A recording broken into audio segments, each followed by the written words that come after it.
Hello friends, আমি কিসমত। তোমরা দেখছো কিসমত ওয়াইট ইউটিউব চ্যানেল। তো West Bengal state council vocational training skill ডেভেলপমেন্টের যে অফিসিয়াল ওয়েবসাইটটি রয়েছে, সেখান থেকে তোমরা কিন্তু অ্যাপ্লাইটি করতে পারবে। তো অ্যাপ্লাইটি করার জন্য তোমাদের যে মাধ্যমিক বেসিস থেকে শুরু করে এবং তোমাদের 8 পাস বেসিসে কিন্তু দুটি প্রক্রিয়ায় কিন্তু তোমাদের অ্যাডমিশনটি হয়ে থাকে। তো এখানে ই গ্রুপ এবং এম গ্রুপ দুটি গ্রুপ রয়েছে। দুটি গ্রুপের মধ্যে তোমরা যে কোনো একটা গ্রুপে ভর্তি হতে পারো। তো এলিজিবিলিটি এখানে অ্যাপ্লিকেশন কোয়ালিফিকেশন বলা হয়েছে স্টেট গভর্নমেন্টের অর্থাৎ ওয়েস্ট বেঙ্গল স্টেটের মধ্যে তোমার যে কোনো স্কুল বা কলেজ স্কুল থেকে পাস করে থাকলে হবে। অর্থাৎ ওয়েস্ট বেঙ্গল যে বোর্ড আছে, গভর্নমেন্ট বোর্ডের আন্ডারে হতে হবে। এরপরে তোমাদের যে সমস্ত ক্যান্ডিডেট 2024 সালে মাধ্যমিক দিয়েছো, সেই সমস্ত ক্যান্ডিডেটের রেজাল্ট বেরোনোর 7 দিনের মধ্যে কিন্তু তোমাদের কিন্তু অ্যাপ্লিকেশনটি করতে হবে, তাহলেই কিন্তু তোমরা কিন্তু হবে। তো 2 তারিখে তোমাদের রেজাল্টটি পাবলিশ হয়েছে। তো চাইলে তোমরা আজ বা কালের মধ্যে অ্যাপ্লাইটি করতে পারো 7 দিনের ভেতরে, অর্থাৎ 15 তারিখের ভেতরে তোমাদের কিন্তু অ্যাপ্লাই কিন্তু লাস্ট ডেটে দেওয়া হয়েছে। এবং প্রিভিয়াস অ্যাডমিটেড যদি কেউ কোনো পাস আউট ট্রেনিং থাকে, সেক্ষেত্রেও কিন্তু তারা কিন্তু অ্যাপ্লাই করতে পারবে। কিন্তু এখানে তাদের একটা কন্ডিশন বলা হয়েছে, 3 বছর যদি পাস আউট ট্রেনিং থাকে 3 বছর কিন্তু সেই কলেজে ভর্তি হতে পারবে না, এবং 1 বছর অন্য কলেজে। এবং যদি কোনো স্টুডেন্ট ড্রপ আউট বা ডিসচার্জ ট্রেনিং থাকে, 3 বছর কিন্তু সেই কলেজে ভর্তি হতে পারবে না, এবং 1 বছর অন্য কলেজে ভর্তি হতে পারবে না। সেম প্রসেস কিন্তু রয়েছে।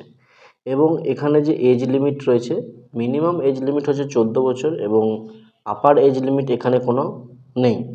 দেয়ার is no upper age limit. এরপর একাডেমিক কোয়ালিফিকেশন কি বলা হয়েছে না, এখানে দুটি ট্রেড কোর্সে ডিভাইড করা আছে দুটি গ্রুপে। একটা হচ্ছে ই গ্রুপ, একটা হচ্ছে এম গ্রুপ। তো মিনিমাম এন্টার কোয়ালিফিকেশন এম গ্রুপের ক্ষেত্রে মাধ্যমিক বা তার সমতুল্য পরীক্ষা পাস থাকতে হবে, এবং ই গ্রুপ ট্রেডের ক্ষেত্রে ক্লাস 8 পাস থাকলে হবে যে কোনো রিকগনাইজেশন স্কুল থেকে। এবং তোমাদের ক্যান্ডিডেটকে কিন্তু মাধ্যমিকে ইকুইভ্যালেন্ট এক্সামিনেশনে উইদাউট ম্যাথামেটিক্স এবং ফিজিক্যাল সায়েন্স ছাড়া কিন্তু, অর্থাৎ যদি না থাকে তাহলে কিন্তু তাকে কিন্তু অ্যালাউ করা যাবে না, বা সে কিন্তু ইঞ্জিনিয়ারিং গ্রুপে কিন্তু অ্যাডমিশন নিতে পারবে না। Application eligible applying both M group and E group trade যারা আছো, তারা কিন্তু এখানে এলিজিবিলিটি ক্রাইটেরিয়া ম্যাচ করতে হবে, তবে কিন্তু তারা অ্যাপ্লাই করতে পারবে। এরপরে মেরিট প্যানেল অ্যাপ্লিকেশন এম গ্রুপের ক্ষেত্রে তোমাদের মাধ্যমিক বেসের নাম্বার ভিত্তিতে হবে। এখানে নো সেপারেট এন্ট্রান্স টেস্ট, কোনো ধরনের তোমাদের আলাদা কোনো টেস্ট এক্সাম এন্ট্রান্স টেস্ট নেওয়া যাবে না। এবং এই গ্রুপের ক্ষেত্রে তোমাদের যে মাধ্যমিকের যে 8 পাসের যে সার্টিফিকেট রয়েছে, মার্কশিট, সেই মার্কশিট বেসিসে কিন্তু তোমাদের র্যাঙ্ক কার্ড হবে।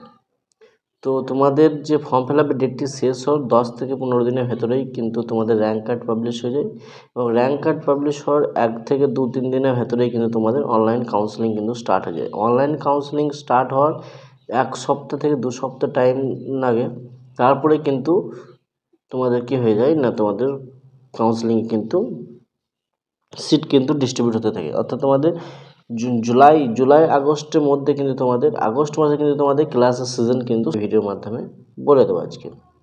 তো এখানে ফুল মার্কস অবটেন যে করবে, অর্থাৎ যে মার্কসের যে ভ্যারিয়েশন আছে, যে কীভাবে তোমাদের ক্যালকুলেট করা হয়, সেটি এখানে কিন্তু ফুল কিন্তু ইনফরমেশন দেওয়া রয়েছে।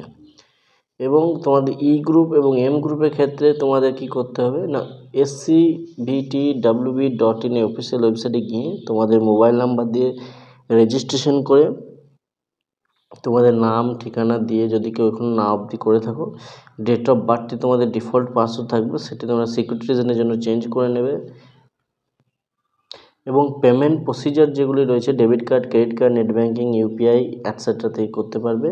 এবং ডকুমেন্টেশন তোমাদেরকে লাগবে ফিজিক্যাল রিপোর্টিং, কোনো আইটিআইতে যেতে হবে না। যেদিন তুমি ফিজিক্যাল রিপোর্টিং করবে, অর্থাৎ ডকুমেন্টস ভেরিফিকেশন হবে, সেদিন তোমার ডাইরেক্ট যে কলেজে চান্স পাবে সেই কলেজে গিয়ে তুমি ফিজিক্যাল ক্লাস যখন হবে, তখন কিন্তু তুমি তোমার যে ফিজিক্যাল যে ডকুমেন্টসগুলি রয়েছে সেগুলি কিন্তু তোমাকে কলেজে শো করাতে হবে।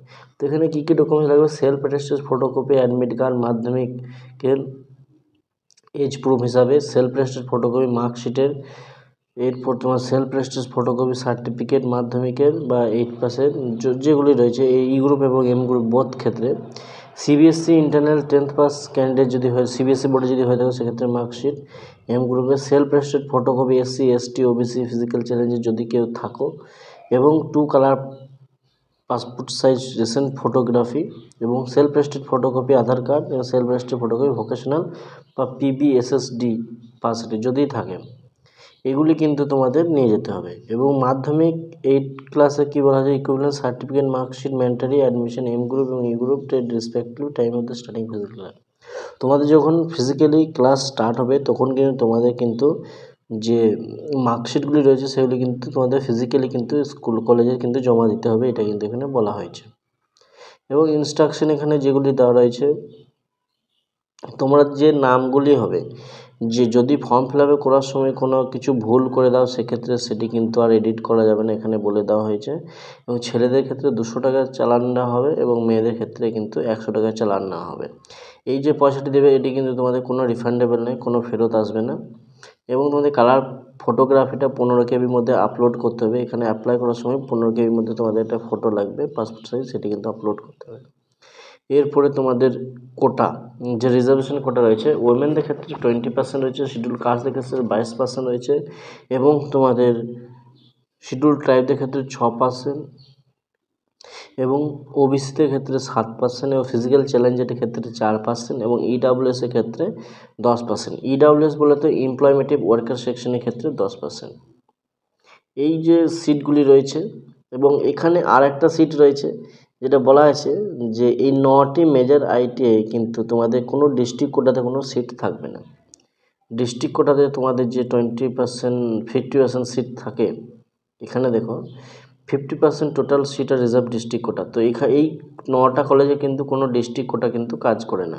এখানে শুধুমাত্র তোমাদের SC ST OBC ইত্যাদি জেনারেল র্যাঙ্ক ইত্যাদি ওমেন ক্যান্ডিডেট এইসব কিন্তু হয়ে থাকে, কিন্তু ডিস্ট্রিক্ট কোটা কোনো হয়ে থাকে না, এটা এখানে বলা হয়েছে।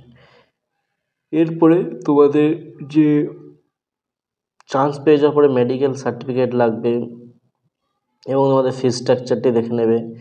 টোটাল তোমাদের টিউশন ফিস 6 মাস, প্রত্যেক মাসে তোমাদের লাগবে 180 টাকা করে, প্রত্যেক 6 মাস অন্তর অন্তর তোমাদের লাগবে 180 টাকা করে। এরপর তোমাদের এককালীন লাগবে 450 থেকে 400 টাকা এবং তোমাদের যে IMC স্পন্সর যদি কোনো ক্যান্ডিডেট থাকে সেক্ষেত্রে তার একটা অ্যামাউন্ট বেশি লাগবে। IMC স্পন্সর ক্ষেত্রে এখানেও কলেজ ডিসিশন নেবে যে IMC স্পন্সরে তোমাদের কত কি লাগবে না লাগবে। তো এখানে তোমাদের 5 তারিখ থেকে কিন্তু স্টার্ট হয়ে গেছে already, starting date fulfilling submission online application 2 তারিখ থেকে কিন্তু স্টার্ট হয়েছে মে মাসে। মে মাসে 2 তারিখ থেকে তোমাদের কিন্তু স্টার্ট হয়ে গেছে অলরেডি, অ্যাপ্লিকেশন স্টার্ট হয়ে গেছে। তো যে সমস্ত ক্যান্ডিডেট এখনও অবধি অ্যাপ্লাই করেনি তারা কিন্তু অ্যাপ্লাই করে দাও। এবং কোন ডিস্ট্রিক্টে কতগুলি কলেজ রয়েছে সেগুলি কিন্তু বিস্তারিত বলে দেবো আমি, এবং কোন কলেজগুলি ভালো বিস্তারিত। তো কে কোন ডিস্ট্রিক্ট থেকে ভিডিওটি দেখছো ভিডিওটি কমেন্ট বক্সে কমেন্ট করে জানাবে, তাহলে কেউ পরবর্তী আপডেট সেই ডিস্ট্রিক্টে কোনো আপডেট থাকলে সেখানে জানিয়ে দেওয়া হবে। তো আজকে এই পর্যন্তই।